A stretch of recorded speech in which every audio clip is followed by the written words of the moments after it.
Thank you, Mr. Speaker.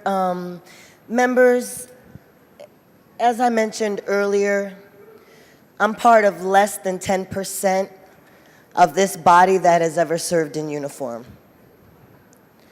Now, I respect my colleague, Representative Lowe, as a fellow combat veteran.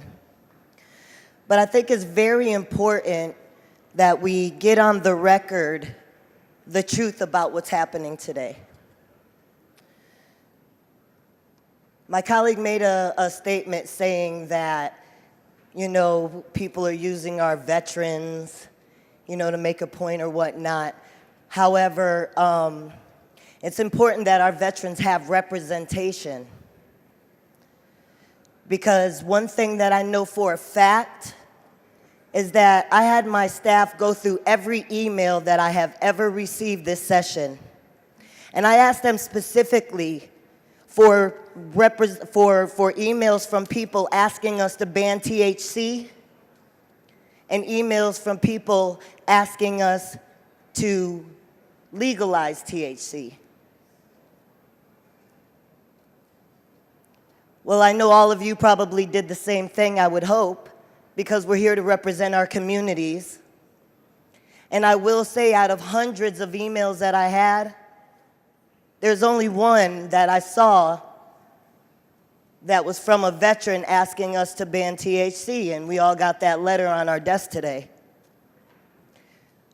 One thing that has me very concerned when we're talking about supporting our veterans, a lot of you walk around calling yourself patriots and you wear the pin on your chest to represent a very free country that we live in, that we're afforded the privileges because we have sacrificed. Again, those of us who have chosen to wear the uniform have done so with the inherent knowledge that we are giving up our lives for our freedoms.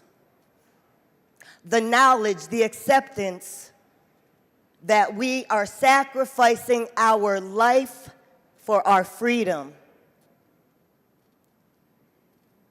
Combat veterans message me and call me every day because I represent Military City, USA, San Antonio, Bexar County, home of Lackland Air Force Base. I represent veterans who have come here day in, day out, advocating for legalization and for assistance. Day in, day out, they come and they're given a shell game of opportunity, a bait and switch, if you will. A claim that we're going to have assistance and there's going to be help and we're going to have relief and we're working real hard for you.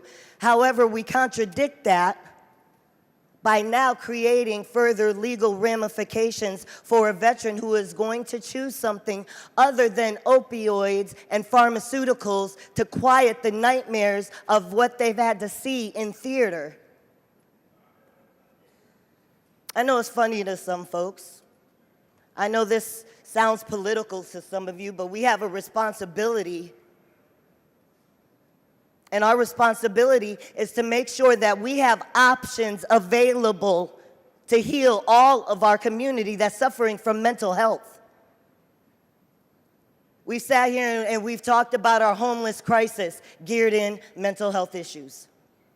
We've talked about the juvenile justice system geared in mental health issues, which now we are further criminalizing, because with this amendment and with this ban, it's guaranteeing that all of your children who come in contact with anything that has a THC label is now going to be criminalized.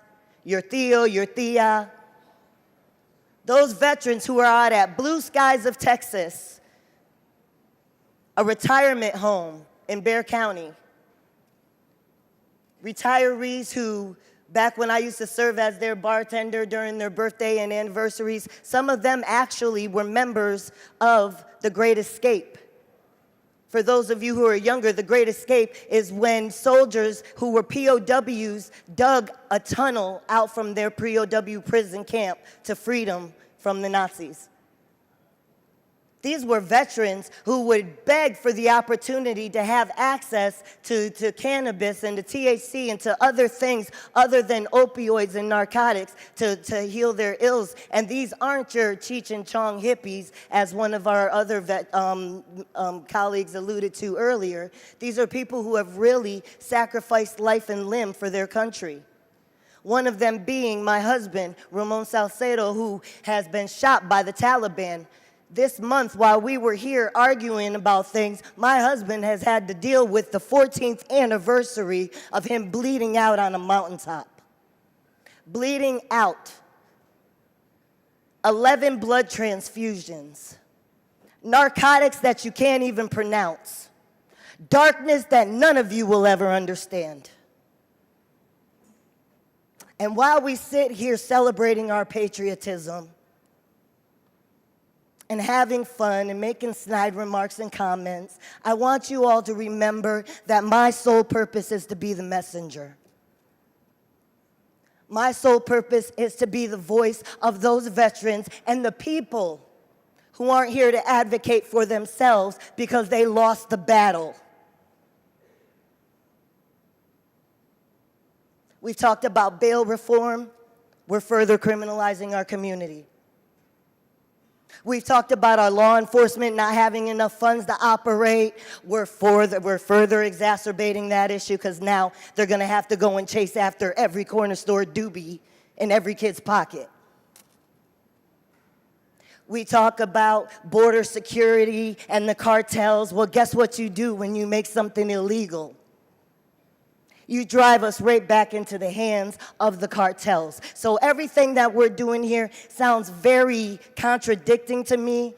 And I understand. Y'all have been in politics way longer than I have. This is my second session. First and only woman veteran to ever serve in this body. Mr. Reynolds, for what purpose? Representation matters. Would the gentlelady yield for questions? Gentlelady for questions. I yield. She yields for questions. Thank you, Mr. Speaker. First of all, I want to thank you for your service. Thank you for being a patriot, for putting your life on the line for our country and serving with distinction. Thank you for bringing that real world experience to the Texas House. You said you represent many veterans, the home of the largest number of veterans in the state. You represent that community, correct? Yes, Military City, USA. Military City, USA in San Antonio, in Bexar County, correct? Yes.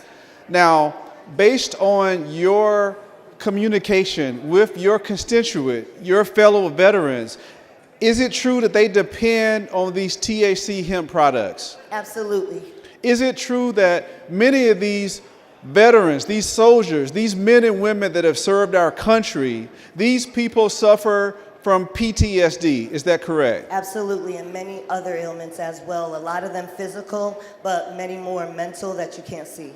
And instead of being addicted to prescription drugs that have many harmful side effects, many of these veterans have chosen to use THC products to deal with those ailments. Is that correct? That is absolutely correct. And isn't it also true that veterans suffer from a disproportionately high rate of suicide? Is that not correct? Yes, they do. 22 a day. It's a number that we all know well. Every single day, 22 a day. Every day, and that number goes up many times. And isn't it also true that many of these veterans use these THC products and hemp-derived products to cope, to keep from committing suicide? Absolutely. They just want to feel okay. Okay, think about that. When we think about navigation of life, remember that outside of that uniform, we're a totally different human being that a lot of us don't even recognize.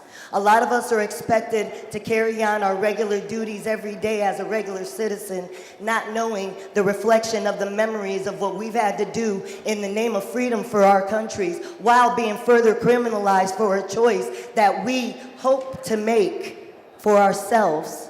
Because a lot of times we're given prescription narcotics, we're given prescription pharmaceuticals, prescription opioids, prescription psychotropic medications that doesn't translate outside of the military realm. I'm one of those people who suffered severely with my post-traumatic stress disorder after serving as an advisor to the Iraqi military. Upon my return to the United States and to my family, I didn't recognize what safety meant anymore because I over-prepared to die. Every day was like imminent threat, imminent death. I call it suicide by proxy.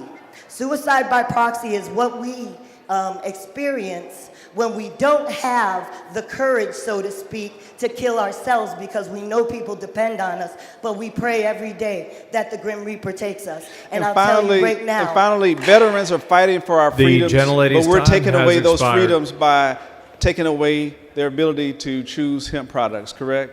Yes, we are. It's a dangerous precedent.